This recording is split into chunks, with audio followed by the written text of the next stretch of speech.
Vicor, let me know in my ear if you guys need me to talk after the presser.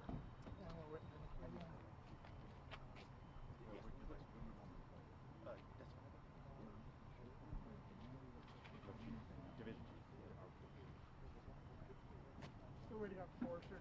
We got one more? Yes, sir. Four's getting ready, yeah. She's on Okay. the way. Hey, David, if you roll on this presser on deputy. All right, cool. Thanks. Perfect.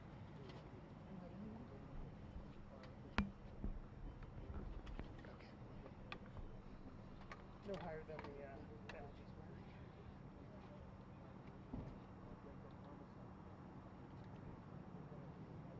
You want to move him to the left a little bit? So Wherever you're comfortable, sir. You tell me. As long as we can reach you. Okay. I just didn't know if you wanted waiting. 7 in that shot. 7's dark. 7? I don't see 7. You mean 7's? You don't see the breaking news vehicle flashing lights in the face? I see it in my shots. I'm on the other side of green.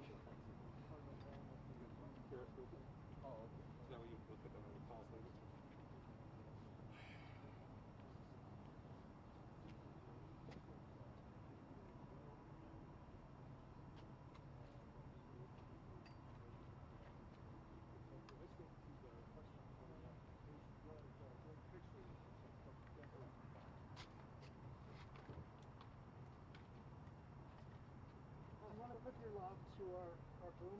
Yeah, that'd be fun. Great, Eddie, let's help her out here. Bring this in.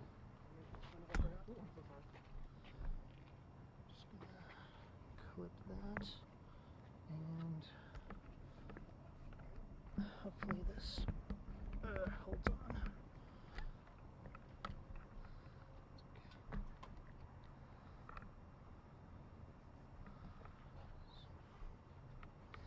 Just try to make it faster. There we go. Thank you. You got it. I'm ready if you guys are ready. I'm just waiting for a thumbs up from her. Ready to go. You ready? I'm ready. All right. Good morning, everybody. My name's Greg Pixley. I'm the spokesperson for the Denver Fire Department. This morning, the Denver community suffered a tragedy. We had a very significant fire at 5302 Truckee Drive. The Denver Fire Department received a report from a Denver police officer that found smoke in the area. Around 2:40, we also received some 911 phone calls that addressed a fire in this neighborhood.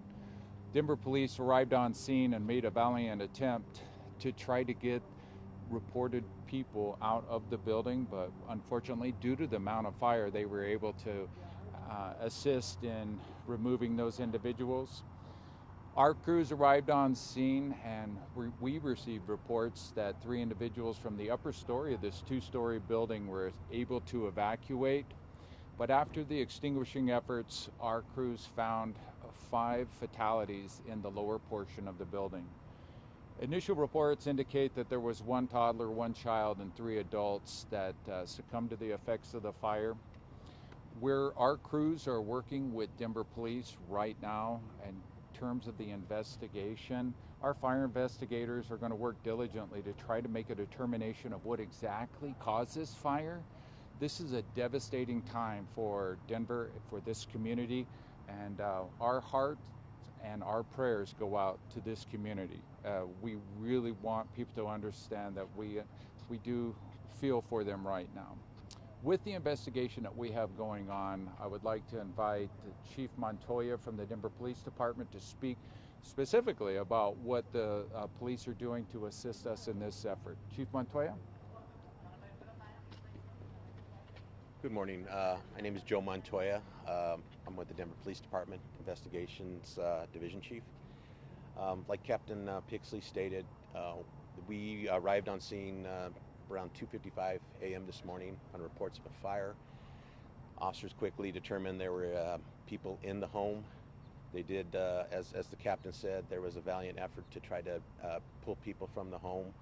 They were unable to save some of the individuals that perished in this fire. Because people did die as a result of this fire, and we have indication through some evidence that it was an arson. It will be investigated in a joint investigation with the fire department as a homicide investigation. That's all I have at this time. Can you tell us anything more about the nature of this arson and what gives you any? We can't talk about any of the evidence at this point. It would just disrupt the case investigation, but at some point we'll be able to disclose that. And Commander, did your people physically go inside? Can you tell us anything about their efforts early on? As far as I know, they were not able to get inside the residence. I believe there was one individual that was near the front that they were able to retrieve, but they weren't able. It was too late at that point. Was there any type of smoke detector system in the house that alerted? Do not know that yet. What led you to believe that it is an arson? Again, I can't get into the details on that right now. Can you all reconfirm just that the fatalities were on the upper level, or we're hearing that there were people in the basement level? I know you did say that. Can you confirm where the fatalities were and the people who were able to get out where they were? Well, as Chief Montoya mentioned, anytime we do an investigation like this, it takes a great deal of effort for us to go through and to determine the clues that are going to be necessary that we can make a decision of where the fire actually took place, where the victims were located, and so on. Our initial reports are that the individuals were on the first floor. But as we get further into this investigation, we'll have a better understanding of exactly those clues that are going to be necessary so that we can make a final determination. We do know that the police officer that attempted to rescue the individuals initially was pushed back due to the amount of heat that the fire was producing. Our firefighters worked very hard to reduce the chances of that fire extending to the two adjoining properties. We're very lucky in that respect because this fire could have been far more significant, affecting far many people, additional people. So our efforts have really been to right now assist those that have been affected by the fire, to address any concerns that the neighbors might have, and to work to make sure that this investigation is going to be completed in the shortest amount of time possible. Again, anytime we have a fire like this where we have a loss of life, it's an important component for police and fire to work together to make sure that we have this investigation completed in a timely fashion that gets the information out so that we can reduce the likelihood of this happening again. Our goal is, again, to work with Denver Police, with our fire investigators, and to assist the community that's going through this most devastating time. Captain, again, the three people that were able to get out, they were able to get out on their own for the most part? Yes, sir. Our firefighters reported that the individuals jumped from the third story, or the second story. Those three individuals jumped from the second story to remove themselves from the effects of the fire. What's their condition right now? Unknown right now. I'm sure they're being evaluated by Denver Health and Hospitals, but I don't have a report that they were significantly injured. Were they transported, do you know? I do not know, sir. Any other injuries at the other hospital? I have not heard of any other injuries, just those. We addressed the issues surrounding the neighbors that were affected by that. You might have seen some of the initial pictures that I sent out. The devastation to the home is significant. The two adjoining structures had tremendous amount of effect from the fire, and again, the efforts of the Denver Fire Department were to reduce that fire, keep it to the one location, and not have any more individuals injured or any larger fire. You said there was an officer that was pushed back because of the intense flames. Any officers, any firefighters hurt in any of this? No, sir.